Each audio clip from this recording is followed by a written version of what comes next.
Hi everyone, welcome to Moments of Clarity. Today we are discussing about another heavyweight topic, death. Now I thought about it whether I should do this or not because this will actually require me to delve into some topics that these days seem to be plagued with so many of these new age, that's what they are called, the spiritual aspects of things, or in other words, on a more metaphysical standpoint, if I may say so. What do I mean by that? In order to approach the problem of death, one needs to be in touch with what exactly is dying. So for that, the next question will be, who is you? Or when I say for myself, when I say I am a human being. So yes, if I look in my mirror, I will see a shape and form in front of me. But if I touch my hand and say, is this me? Is the hand me? Or is it the shoulder me? Or if I touch my face, is that me? Or if I touch my head, is that me? Or is it the whole of me, me? You can ask these questions for yourself. If you look into the mirror, you can ask yourself, who is me? So, the answer to the question of who is dying is essentially this me, whatever that might be, whoever that might be, that might be. That is what is going to die. Okay? That I want you to be very, very focused on this fact. Wherever I take you with me in this journey, just always keep in mind that what is going to die is that me feeling, all right? That I is what is going to die, nothing else. Now, I, as a unit of awareness, I'm walking around on the surface of this planet along with the so many other units of awareness just like me, probably 8 billion plus. So everyone, or at least most of the ones that I see around me, seems to be trying really hard to do so many things in their lives. And that could be because either they want to do it themselves or, in most cases, peer pressure or familial pressure, whatever that might be. This is a strange situation. Now, I really don't know where to start with, whether I should start with an adult or a newborn child when I have to explain this, because people think that death is a very sad and depressing moment in their lives, and that it is somehow separated, isolated from the rest of their life. This is far from true. This could be nothing far. This could not be any farther from truth. What truth am I talking about? Well, let's just think about it. This is more like a chicken and egg situation. The difference between an adult and a newborn child is that one is just a bit more outdated than the other. So if you are taking the case of a 70-year-old, 80-year-old man and a newborn child, and if you see them from the outset, of course, this is a newborn baby, so of course you will say that it's new. But is it new? Just think about it. The baby is born at a different time. There's a time offset between them. Apart from that, there are only minuscule differences. Differences exist in the form of genes, genetic information that is encoded into the baby. So that baby will grow up to be a 70-year-old or 80-year-old. Not everyone gets to be old, my dear friends. People think that becoming old is a bad thing. But for me, becoming old is a privilege. Not everyone gets to become old. So many people die in their 30s, 40s, 50s. Rarely do people get to become 90 years and more, or 80, 90 years old and have a full life. And so all those people who are old, well done for you. You have done something that most people can't. or will not do. Okay, so coming back to it, regarding the baby and the adult person, the baby will grow up in a different time. That's it. The baby will become old. It will become like the 70-year-old man or woman. And then that baby will die too. So you can take the example of an old person or a young person. You will reach the same conclusion. So, as I said before, the differences between the baby and the man will grow in subsequent generations. So if the procreation continues for n number of generations, these changes will add up. That's biological evolution. So if the baby is the 5th or 10th generation of somebody who used to live before the baby, then at that time, the baby has more to do with, say, the 10th great grandparent than the baby has to do with a stranger. It is that distant, actually, when it comes to that. So if you are the 10th generation of somebody who is in your family, then you have as much common with that great ancestor than you have with, say, somebody like me, which means that you literally have almost nothing to do with that person who was your 10th great grandparent. So this is what I'm trying to say, that over generations it will add up. So I see one ubiquitous trait, unanimous trait among all the recorded history of people trying to create purpose in their lives. And even those that are living at this very moment.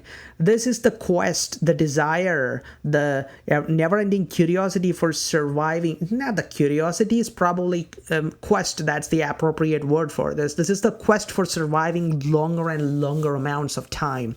Somehow, if we could cheat death from visiting our front door, that would be awesome, isn't it? That seems to be the ultimate aim for everyone. You have to live longer.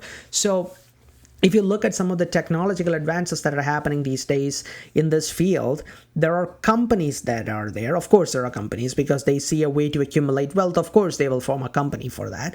So the companies focus on cryo freezing. Okay, you can freeze either your head as a whole.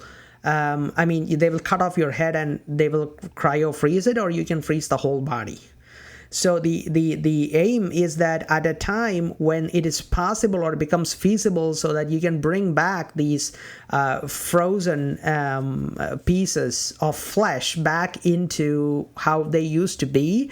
If the technology reaches that stage, then they can bring all these people who are dead back, at least bring their consciousness back.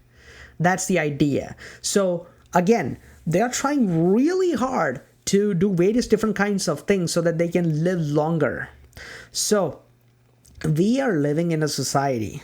So now we are getting into the crux of this matter. Why is it that we fear death, or why is death seems to be the prime focus of anyone that's living?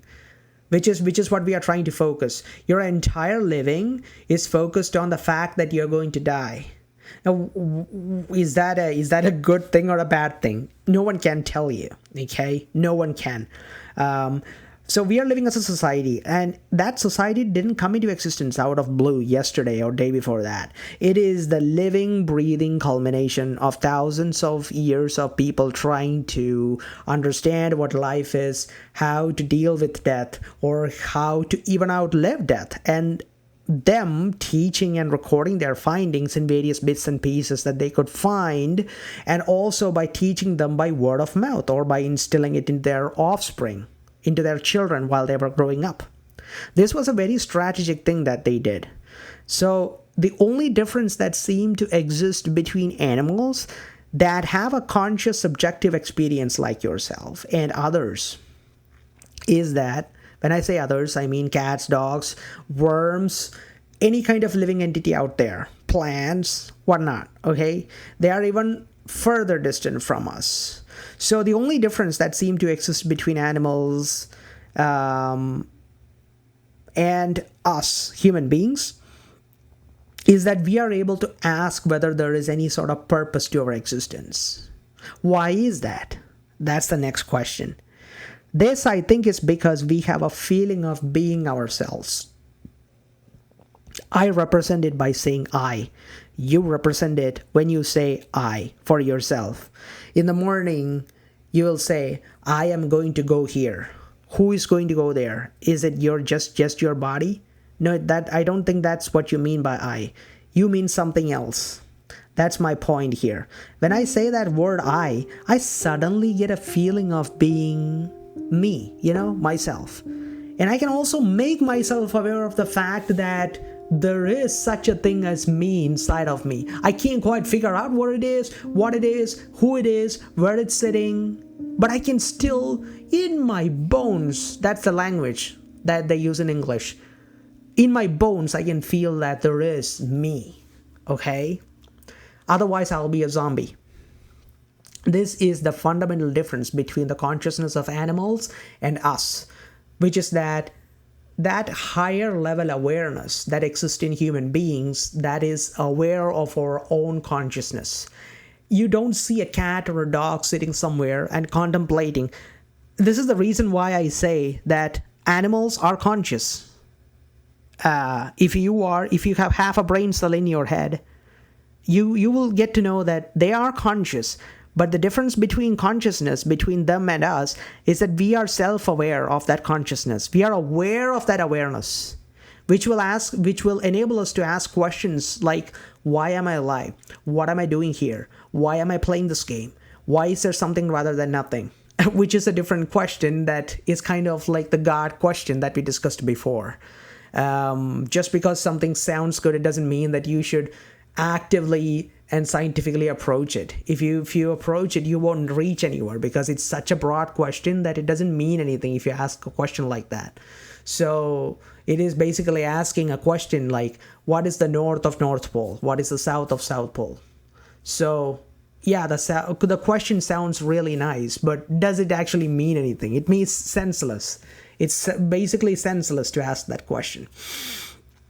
So here is my point that I'm trying to make, that because we are self-aware of our consciousness, we can think about these sort of things, like the existence of the universe, ourselves, the purpose of our lives, and so on and so forth. So because of that very feeling that is you, and if you are mindful, you can get the feeling that there is something inside of you that is separate from the bodily you, isn't it? So this I explained before, where if you stand in front of a mirror and if you start asking the question of, where am I? What is I? What do I mean by I? Does it mean what I'm pointing it to? So if I'm pointing it to my face, is that I? Or if I'm pointing it to my hands, is that an I? So where is this I? Or if it's inside my head, where is it? Is it in the cerebrum? Is it in my pineal gland? Or is it in my hypothalamus? Or is it in my brainstem? You tell me, man, where is it? What is it? Who is it? Because this is my entire identity, isn't it? This is me. Without this, I don't exist.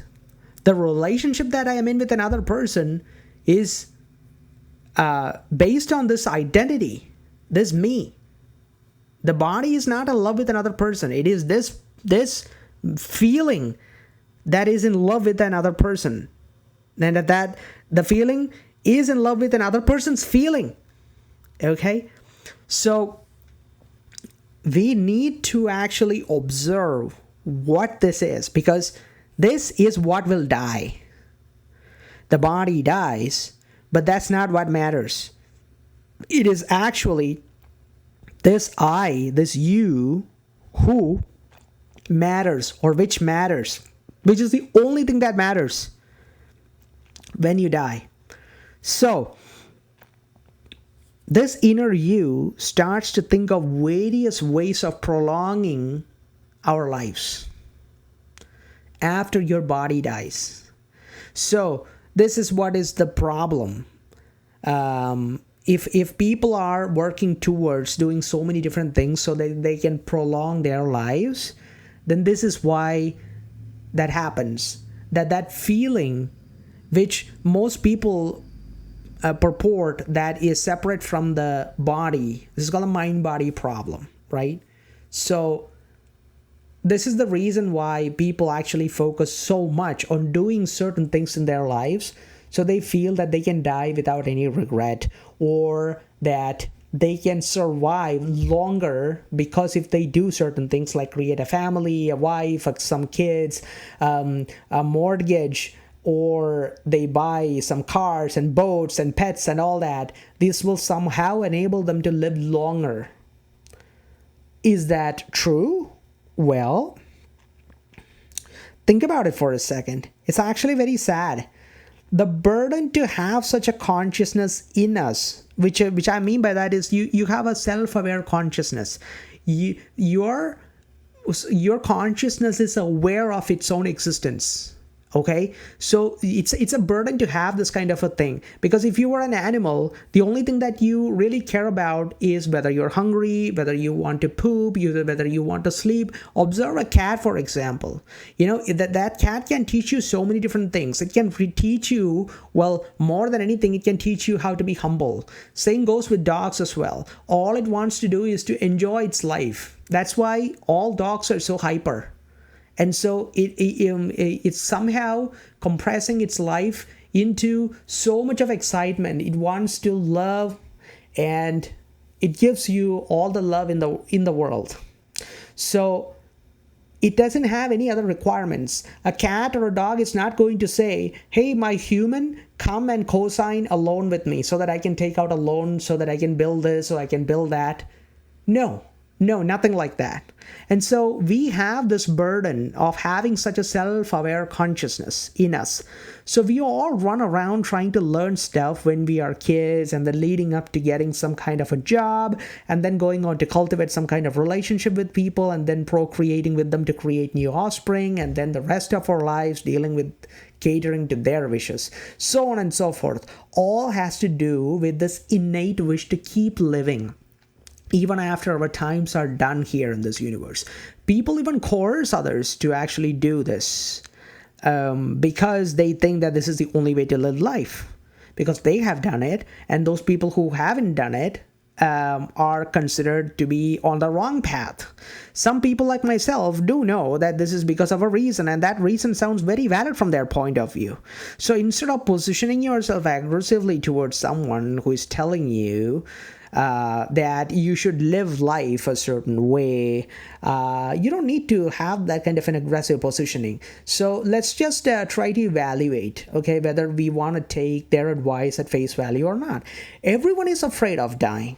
At some point, everyone is afraid of dying. No matter how much of a brave person you are, there is that inherent feel of fear that comes in when anyone talks about their own death. Anyone that says otherwise, no matter how young or old, are simply lying. And that's okay. I should know this because I myself am a living entity at this very moment. And I'm scared. But I don't live in that fear. That's the difference. That being said, I have to decide what floats my boat when it comes to making peace with the fact that I'll be dead anytime from now on. In fact, I could be dead the next time. This is the same for others as well. Now, there are a bunch of ways people try to deal with this. One such group of ancestors, our ancestors, started spinning stories about how the self-conscious awareness, that is you, is separate from your body, and how that consciousness is just using the body while it is in this form, in this human form, just to move through time and get some things done and then leave. It just does not end there, by the way. In this story, our ancestors take it to a different level. They say that a level that can be proven no matter what kind of experiment you come up with scientifically. Reincarnation. So they proposed that the self-aware consciousness, that is you or I, will recycle at the end of your human existence, and then it keeps reincarnating into various different forms in their subsequent lives. It may be cat or a dog, maybe another human being itself. And in those forms that you will reincarnate into, you could keep doing the things that you couldn't do in your other lives, or that you died in regret in your previous lives that you couldn't do. So you, the consciousness that exists at this very moment, will go on living in a different form and complete all the things that you thought you should have done in your previous lives, but you couldn't. So you will keep doing this n number of times, and you will get reincarnated.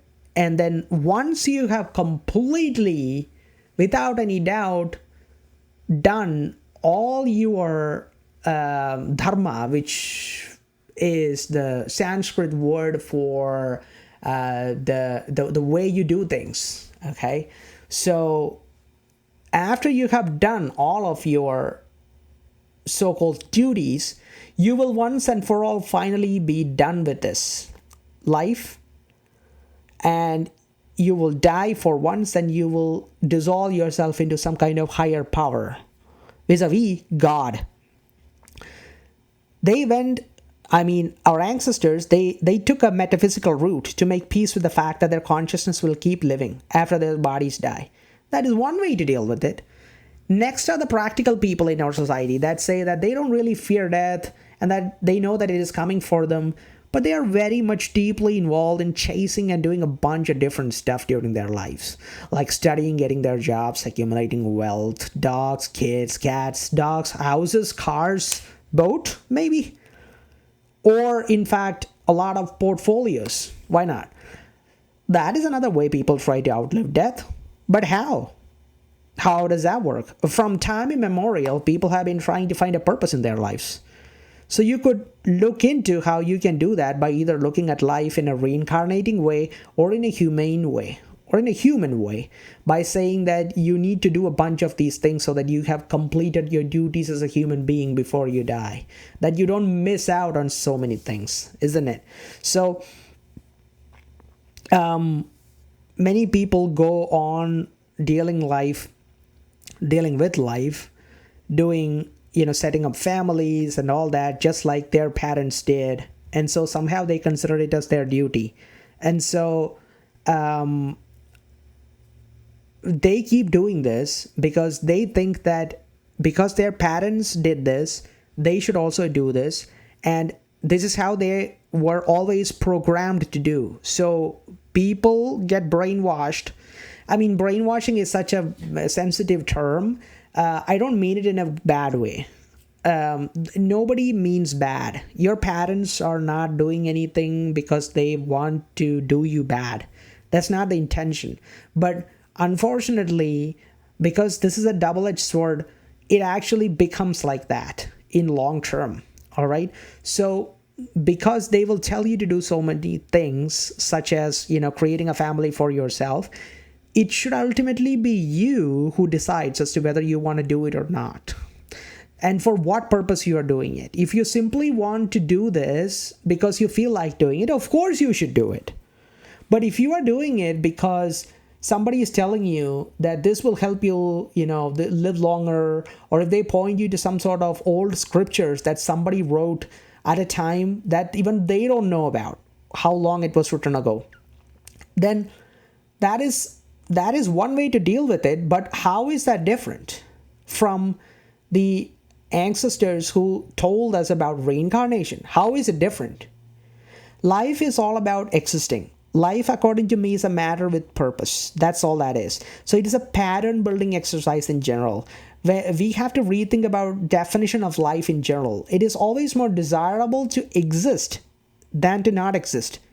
This is the case with anything that exists. The air molecules that exist out there that we breathe in would rather exist than not. The pebble that we see under the riverbed is existing rather than not existing. The number of things that can exist compared to things that could not exist and will not exist is so much bigger. So we happen to be the ones to exist as opposed to not. And that itself is a giant cosmic lottery of epic proportions. We could simply have not existed. The chances of that was so much more bigger than us existing. But we are existing. The difference between us and the rest of the organic life around us seems to be the fact that we happen to have this consciousness that is self-aware. Okay? That is also the very awareness that it is alive and existing right now. So the problem here is that self-conscious awareness, which is just a feeling, I don't think people understand this. in their bones, even though they have everything that they need in their heads to understand this. This is a feeling. This is just a feeling inside your brain. You, the me that I feel when I say I, that is just a feeling that your brain is creating because the brain is alive and is awake. So as long as it is alive and awake and it is, quote, normal functioning, it will maintain this feeling that is persistent all throughout your life. It doesn't switch off. That feeling, that thought of you, it won't shut off. Okay, now I really want you to understand what I just said. That feeling of you, it never shuts down. Under normal conditions, it's not in your control to shut down. This is exactly like your heartbeat, your beating of the lungs, the contraction and expansion of lungs, the beating of your heart. All of these are not in your control. To give control of these to your own hands, into your control, is a recipe for disaster. People will be dropping dead because we are bothered by all the other thoughts that floods our brain. So we will forget to pay attention to these life-threatening. It could become life-threatening is what I'm saying. So all these important functions like heartbeat and pulmonary functions and all this, blood circulation and everything, they needs to be involuntary. Otherwise, we will stop paying attention to it. We will be dropping dead like flies. So this feeling of you is also a fragile thing. This is literally our representation in this world. When somebody looks at you and say, "Hey, man," or say, "Hey, Mark," or "Hey, Chris," you look back and you think, "Who are you calling?" So that person looks like he or she is calling me. Now, is she calling my body? No. Then what is she calling? Who is she calling? That's what I want you to pay attention to. This feeling of you. All right. So you feel that the body is second to that feeling. And so the problem, so if you don't have that feeling, then it would not matter what your body feels like. It will be like the Walking Dead's kind of a situation where there are zombies all around and no one else.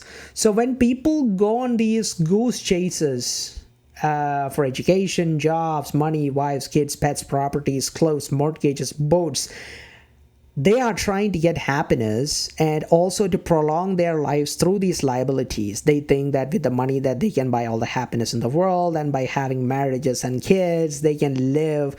So they can live for you and after you die, and also help you in your financial growth, which again relates to the never-ending greed for wealth, which never ends well for anyone. Ask Elon Musk. The guy has like 11, 12 kids all around the planet. Have no stable relationships with anyone, is worth $350 billion worth of value. If you see him, just look at his face and you can understand how desperate and sad that person is. He is literally addict to all kinds of substances that you can possibly see. He will snort up a sand if somebody tells him that this will make him go high. That's the difference, actually. So it doesn't matter, my dear friends. Even if you are you are the wealthiest person, you'll be the most. You won't have any sleep. You will constantly be trying to outplay the market. You will try to be, you're on this goose chase along with all the rest of the person. You're doing it a little bit more extreme than all the rest of the folks. So they bring up kids so that they can have a bit of themselves in their kids, and they do everything they can to allow them to live the life that they couldn't. Or if you had already a good life, you would do everything to make your kids' life even better so that you can have an even more better life after you're gone. This is what happens when a feeling becomes your entire identity. You understand what I'm saying? So this feeling is called ego. And I don't mean ego in the traditional sense where you say that, oh my God, his ego or her ego is so big. yes, an ego can become extreme. An ego can become narcissistic or psychopathic, sociopathic. It's true. So, an ego is just that feeling of you, that feeling of me. It's how much you feed it. Like, that's exactly what determines how narcissistic you can become. So, or how full of yourself you can become. All these know it all people, they should know that it's their ego that's talking, and that feeling could disappear at any moment. They don't even know it. So, here's my point though. This is what happens when a feeling becomes your entire identity. Does it work then? Who can tell if it works? What am I talking about? So, if I say that I am dead, and if I contemplate about what must it feel like when I'm dead? So, what am I asking actually? That feeling of me is gone. Then why does it matter what I feel like? I have had so many people who got into literal debates asking the question of, what do you think will happen when we die? Or how does it feel like when we die? And so, you're dead. So who is there to confirm to you that it works? Or it is a certain way that you will experience it once you are dead? No one. Because you're not there to communicate with anyone. You're just gone. Poof. Disappeared into the void. Never. Never again. So you just have to take the rest of the people's words at their face values to see if one method works or not.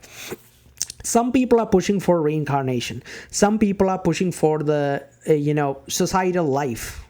That seems to be the norm, and that which most people take for granted. So who is to say that if you do certain things, it's going to work out when you die? You are obviously dead, so you would have to take the people's words at face value and live your life. You have no way to know it because you're already dead. So you can take the story of those people that told you just as it is, and that's it. You cannot do anything else. So the moment of clarity here is that death is a state of inexistence. This is similar to a state before you were born. Why is it that you are not worried or can't say anything or relate to anything about the state of inexistence before you were born? Simple. You create a world line when you live through your state of existence through this universe. It is unique to you, just like it is to every fly, spider, and worm out there. It can't be copied or replicated exactly as such. This is how unique everything that exists is, no matter what it is. When you follow this world line, when you start your marathon run from the maternity ward to the crematorium, you create your own world line through the universe. And by doing so, you accumulate memories that consist of various inputs that you keep feeding into your brain through your various sense organs. These inputs reach a sufficient amount of level when you are a baby, and at a certain time, your brain is able to create a world model that you can use to interact with the world and keep building as you grow up. As you grow up, this so-called self-conscious awareness kicks up at a certain point when you start finding your feet in this universe. From that point onwards, that feeling of self-conscious awareness becomes your whole identity. The me becomes my identity. The you becomes your identity. Another word for it is obviously the ego. Ego did not exist before your death. You didn't exist. That is why we are in tune to the insane amount of time that we did not exist in this universe before it came into existence. We are not in touch with it. A lot of time has passed before conditions that were favorable to our conception actually came around. If you think about it, if I am to believe the estimates, the waiting time for me and you to come into existence was around 13.78 billion years. Think about that number. That number might change or not, but a lot of time has passed before we came into existence. Hey, we are not new. Why is it that we do not feel anything about all the time that has passed before? Why are we not aware of the 13.78 billion years or so called from the beginning of the universe up until now, why aren't we aware of our state of inexistence? Well, the self-conscious awareness only got switched on just some time ago for you and me and for everyone that is living around me. So with the limited amount of memories we all have until we got conceived, and with all the data we have fed into our brains, we are thinking of ways to prolong our state of existence as much as we can before returning back to that state of inexistence that preceded our conception. That's it. That's all there is. So our feeling, right? So you're feeling that you exist in there. I exist in there, in my mind. This mind, that's what I'm talking about. This feeling. That feeling is what is actually yearning or desiring to keep living on. So before you were born or even conceived, there was no you. After you were born and after some time, your real identity, the ego, kicks in, get kick-started in your brain. And from that point onwards, it is that very ego that is driving you all the way to your death. You have a permanent, full-time chauffeur in your car that takes you to your death. The car is your body. When people ask me, what do I think about, how it feels to be dead, I say that I don't feel anything, because by definition, to feel something, an entity needs to be alive, which I'm not. If I'm dead, it is not a satisfactory answer, but I don't know how else to explain it with the language itself that came from our own brains. Because it's outside the capability of a language. You actually said what you could say. All the people who say about near-death experiences are just full of crap, because they were not truly dead, because they all came back by some sort of resuscitation method to actually bring their body back into action, not their mind, not their brain. Their brains are gone. So what I mean by that is all the people who say that they have all those near-death experiences that they tell, they're actually describing the hallucinogenic visions that their almost dead or oxygen-choked brain was making them feel or see. No one is able to tell how death feels, because there is no one to feel, nothing to feel. So anybody who says anything about near-death experiences is just babbling about the desperate attempt of their almost dead, but not dead, brain to actually make some sense of what the process that they're undergoing was feeling. That's it. Their body might have stopped, their heart might have stopped, so somebody used a defibrillator or something and brought this person back, and they started a sense of rant from this person saying, I saw this, I saw my light flashing, I saw a big giant light at the end of the tunnel, whatever that is. They are only able to say that because they were not dead. If you are dead, you're gone. That's it, done. You're brain dead. The self-aware consciousness that your brain maintains in your head, which is your whole identity in this world, is switched off during death, because that very brain and its cells are dead.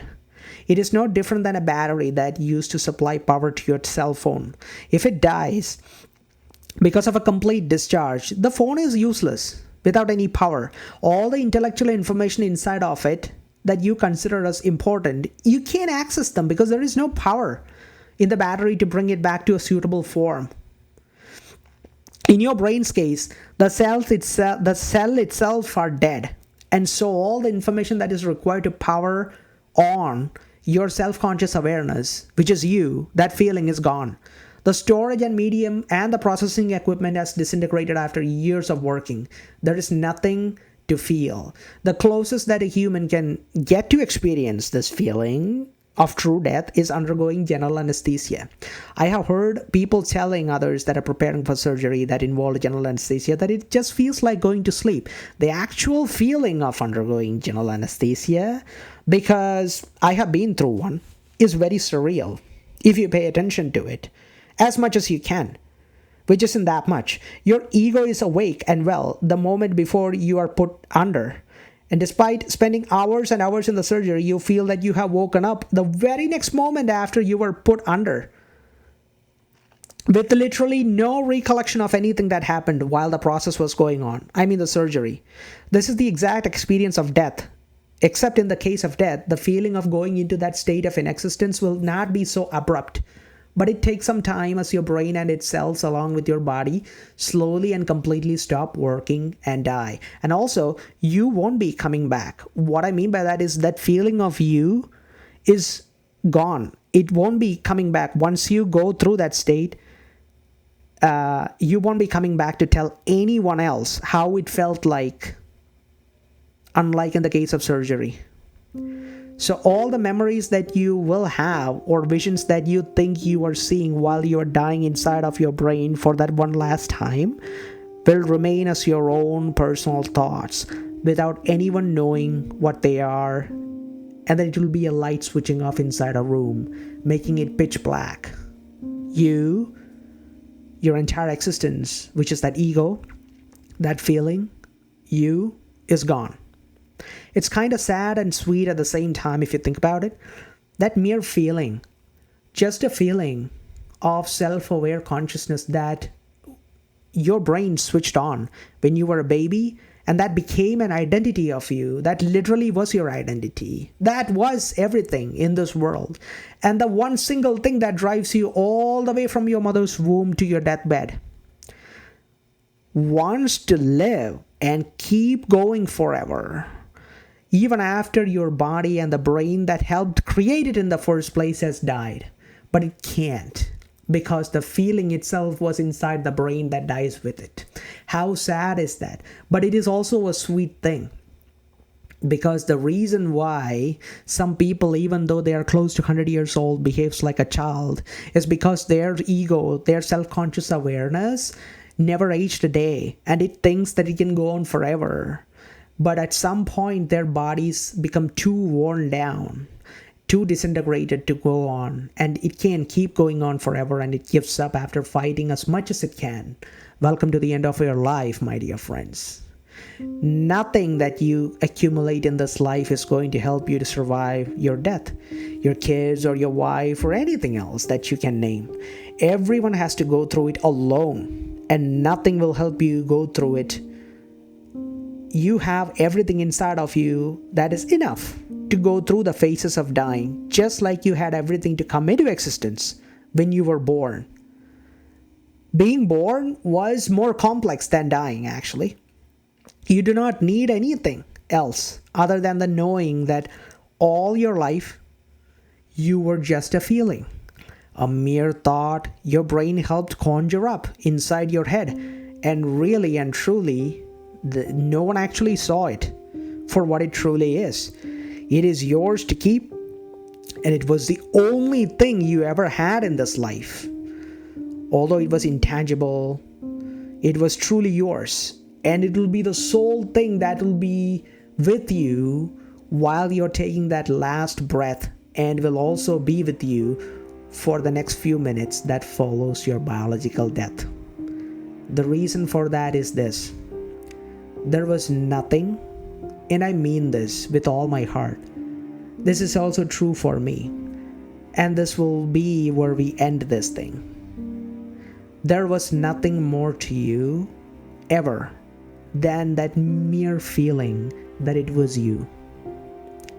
A feeling that's inside a 3.5 pounds of gray matter that literally built up a world around it, and one day it disappeared into a void and has never been heard back from since, and will never be for eternity. And therefore, life is beautiful. That is a moment of clarity. Take care, and I'll see you later.